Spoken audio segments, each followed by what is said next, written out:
Whoops. Sorry, have a cat behind me. Hello. Somebody snuck in um, and is resting peacefully behind my butt. How does it get even better than that? Hello and welcome to another edition of Musings and Contributions. Um, Another, I don't know, musing, exploring. And again, this is after Dr. Dain's reset call. I think today was call 4. I'm not mistaken. If I'm not mistaken, not the one that he made free for everybody that you can log in. There's a link somewhere below this video eventually once it's posted that you can see. You could still sign up for that replay. Are you still behind me? Yes. I can't sit back in my chair because my chair's taken up. So yes, I'm right after that, and it was an amazing call today as well. And just that plus a couple of other conversations today had me really looking into who we be versus what we present ourselves as being. And for those of you guys who don't know, Dr. Dain Heer, who does the reset, that I'm recommending, also wrote this phenomenal book, which is chewed, folded, dog-eared, highlighted, underlined, and all that good stuff. It's a phenomenal book.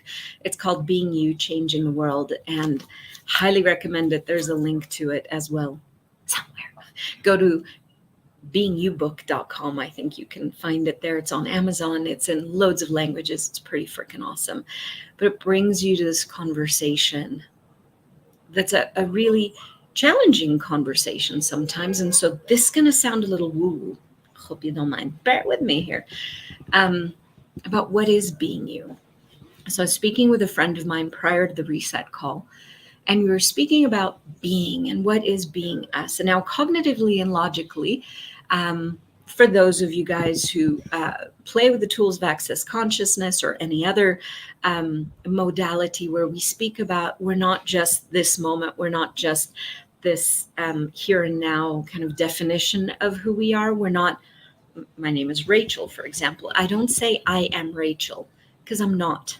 That's a definition of me. My name is Rachel. The being that I be before I stepped into this Rachel body is different. I've been male in some lifetimes. I've been female in other lifetimes. I've been different cultures. I've been different things.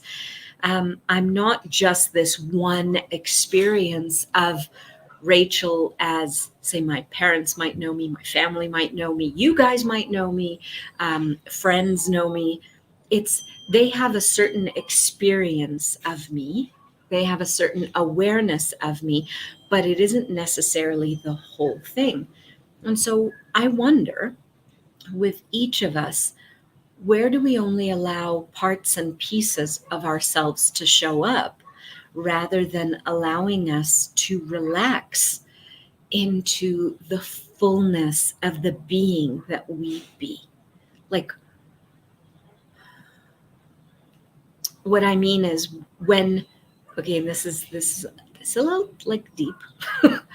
um, Play with me here.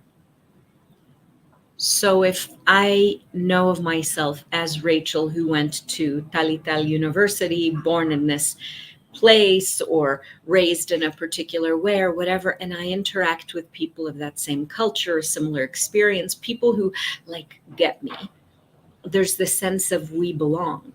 So I show them what they can relate with, what they can receive, what they can feel like, oh yeah, we got each other. But I'm more than whatever that experience is. Um, I'm not just what was before because I'm ever evolving also. This really is like uh, sort of going off the deep end, I suppose. But it's really funny because we spend so much time and effort in presenting, literally presenting. Look at people's social media feeds and everything else that they try to, there's a word for it,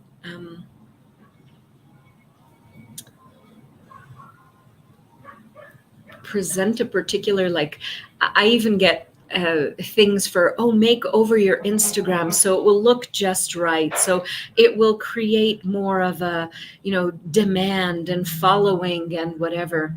There is a word, oh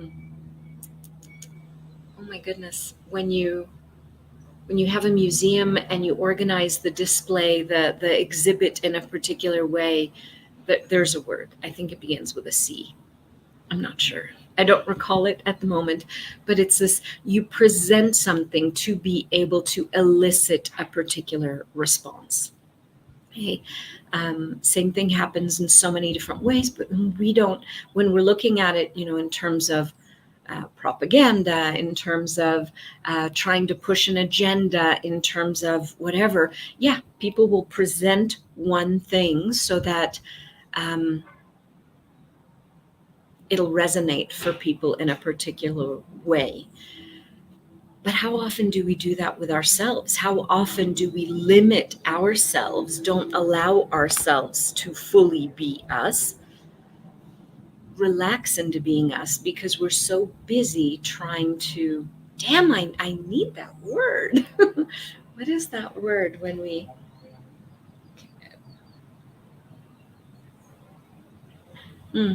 When we set up an exhibit, well, we're setting ourselves up as an exhibit, and we'd like for people to perceive us in that particular way. Now, some people might call it, setting up an image or something like that, but it's even greater than that, because it isn't just an image. It's this presentation of who you can be in favor of who you've defined yourself to be.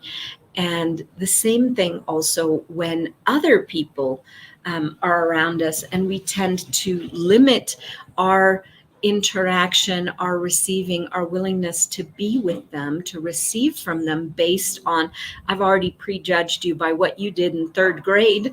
You took my marbles in third grade, therefore you must still be a jerk, or, your people did this to my people.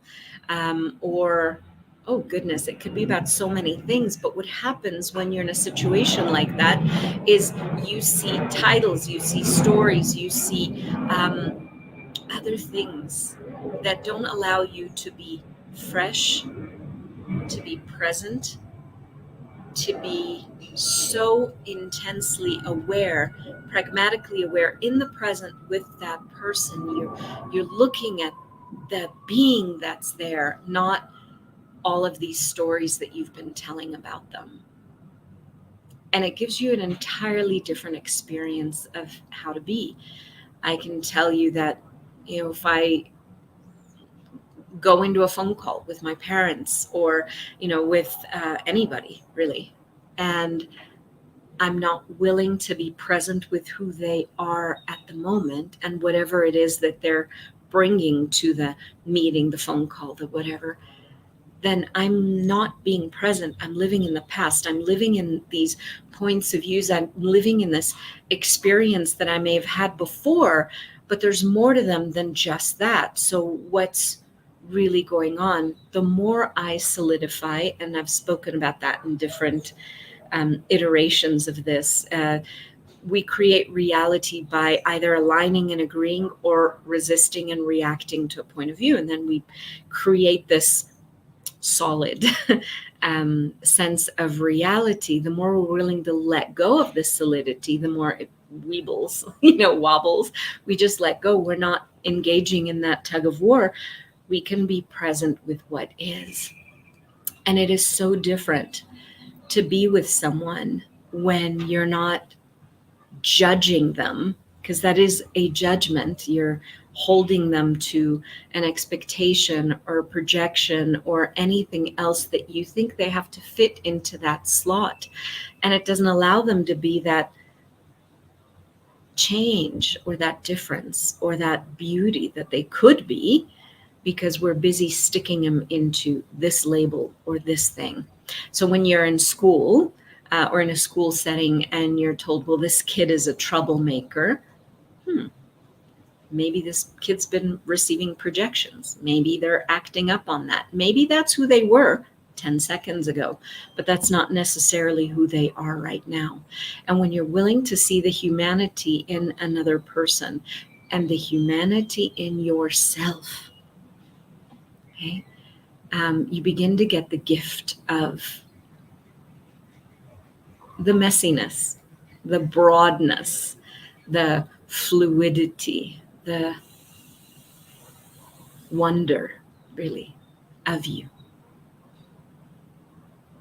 And the wonder of you is something so phenomenal. The thing that we most resist, the thing where we have the most scarcity in life, is where we're not willing to claim, to own, to step into, to be who we truly be, because we're so busy efforting. Like, I don't have a small thing here except the phone that I'm talking into, so I won't do that. But look at how much effort it takes to hold on to something, to hold on to a point of view, to hold on to a story, to hold on to, this is the way I've got to interact with these specific people, right? You have to activate muscles here, effort to hold on to something.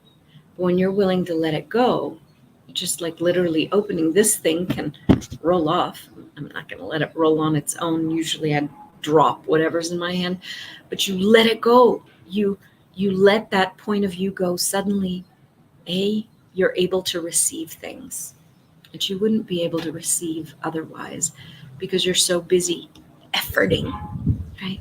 Holding on to something. And you're so busy trying to filter and identify and define and make sure that these people who are going to see this experience with you, are going to interact with you in this particular way, are going to give you that validation, are going to give you those likes, are going to give you that, yeah, I get what you're saying, are going to give you whatever it is that you've predetermined that you'd like. Is there relaxation in that for you? Is there joy in that for you? Is that congruent, lined up with who you really be? And you know what? One of the gifts of this amazing book is that I cannot give a single definition as to who Rachel bees, for example. I can only go onto a quest, an adventure. When you ask a question, and I love this, if you look at the word question, you break it up. You break it up into quest, on. I'm on a quest. I'm on an adventure to wonder, to figure out, to explore, to experience, to experiment. This is a playground that I get to live on. I'm lucky enough to be able to be alive in this world, to be able to interact, to be able to contribute, to be able to, you know what? Sit on the balcony and read a book, or whatever it is that I happen to be choosing. When I don't try to do things anyone else's way, according to a predetermined plan of what somebody says has to be, then there's a space, truly a space for possibilities to show up beyond our thinking. And the only thing that I can be congruent with is that wondering, is that question, is that willingness to actually not define anything one way or the other, not judge anything as good or bad or right or wrong, but just look at it and go, this works for me, this doesn't. Ooh, I'm not having this anymore. Stop that. Because I perceive that for whatever reason, doesn't need any reason and justification, it just doesn't work for me anymore. So when we're willing to be present and we're willing to be in that magical word called allowance, where everything is included, nothing is judged, everything is an interesting point of view, And we don't have to struggle so much to try to give people what we think they want, and to cut ourselves into parts and pieces, because this may not be palatable to them. That may not be palatable to them. Oh, they can't know this about me. This I have to keep hidden, because if they know this about me, then they're going to get mad. At the beginning of, actually, I don't tend to post all that much on Facebook. I seem to be on Instagram more than I am on Facebook, although you may be watching this on Facebook. It's through StreamYard, not through Facebook directly. I go on periodically. I don't go on all the time. It just depends. But there is this pressure to interact in a particular way, or to present something in a particular way in social media in general, not just Facebook. And it's really, really interesting how much we refuse to step into the full expression of who we be, the full experiment, the full exploration, not a definition. Okay, a definition on its own is a limitation. The exploration, the invitation of this being you, changing the world, even if you didn't change the world, but if you're willing to be you, that creates a space where magic can show up. An invitation for something greater could be. And anytime we try to hide anything about ourselves, anytime we try to be appropriate and do things the way we project on others that they could receive us, we're cheating them of the expression that we could be. We're cheating ourselves of the expression that we could be. And we're doing so much efforting trying to hold on to the definition that we think somebody else requires or desires of us. There's a lot there. There's a lot that going on there. And I wonder what contribution it would be if you just allow yourself to melt, to explore, and to see if you were truly, truly being you. What would you choose? What would be fun for you? What would be enjoyable? What would you like to add to your life? If there was nothing about doing anything right or wrong, what would your way of being and choosing and doing, what would that be like? Because I'll tell you, when you're not really truly congruent with your being, when you're saying that you like something, but it ain't happening. I don't know if anybody here has ever experienced that. It's because there's no congruence between what you're asking for and what you're being. It's not really what you desire to bring to the world to have. Hello.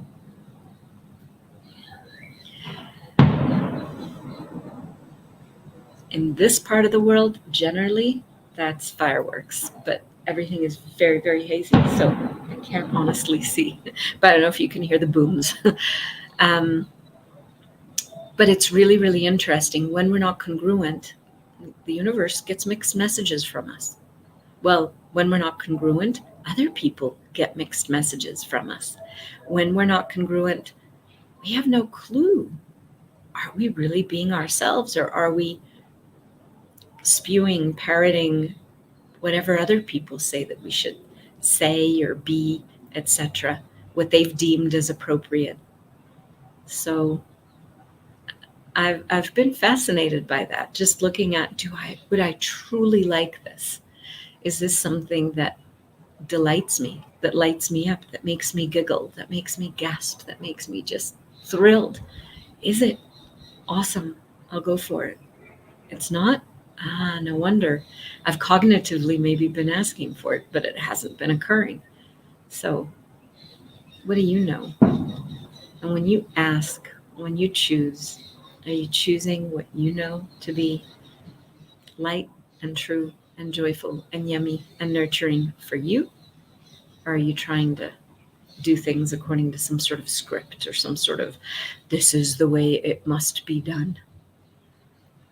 Because one is you and one isn't. And what else is possible when you're being you? It certainly makes life and living a whole lot more fun, I tell you that.